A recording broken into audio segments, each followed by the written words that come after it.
په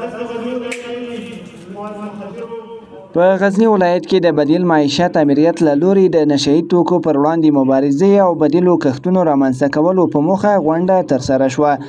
دغه امریت امیر وایي چې په تیره کې به د مخدره توکو له لارې هر کال نږدې 1.4 میلیارد افغانۍ ترلاسه کېدلې، خو اوس دغه کچه صفر ته نږدې شوي، او زیاته یې کړه چې د کرنې ریاست سره په ګډه هڅې کوي څو هیوادوالو ته د بدیلو لارو څخه دغه اړتیاوې پوره کړي. از بودجه انکشافی وزارت زراعت در ولایات پروژه های معیشت بدیل تطبیق میکنیم. ما پروژه های ایجاد باغات مثمر مجهز با سیستم های آبیاری قطره‌ای را در ولایات داریم. پروژه است که با توجه به خشکسالی های اخیر، با توجه به کمبود آب در افغانستان و در منطقه، ما باید دیزاین کنیم پروژه های جدیدی را که بتانیم این پروژه ها عواید مشروع دیاقین بالا ببره، مصارف دیاقین پایین‌تر بره تا اندازه بر مقابل عواید کشت و کوکنار ما مقابله کرده بتانیم. هممهاله د کرنې رئیس هم په عصري او ښه سیستم سره د بدیلو کښتونو خبر ورکوي.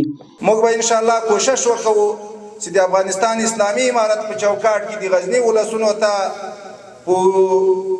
نوی سیستم په عصري سیستم په ښه میکانیزه کولو باندې په باغداري کې کار ورته وکړو، په مالداري کې کار ورته وکړو او دې ته ورته نور. بلخوا بزګران د بدیل معیشت لپاره د اصلاح شویو تخمونو غوښتنه کوي. وایي د غزنی هوا د هر ډول غلجاتو لپاره مناسبه هوا ده او همدارنګه د خپلو حاصلاتو ساتنې په موخه د سړو خونو غوښتنه کوي.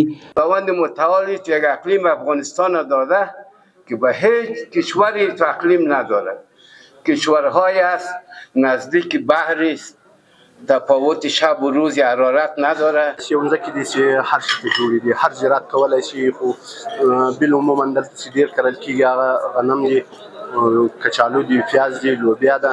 په دغو کې خو نو که اصلاح شوي تخمونه موږ ته وړاندې شي نو ښه نتیجه به ورکړي. دا په داسې حال کې ده چې څه موده وړاندې د غزنی ولایت قرهباغ ولسوالۍ د زردالو بند سروې چارې پیل شوې. مسؤلین وایي چې د دغه بند په بشپړېدو سره به د کرنې په برخه کې غوره فرصتونه رامنځته شي. حیات الله تکل، شمله راډیو، غزنی.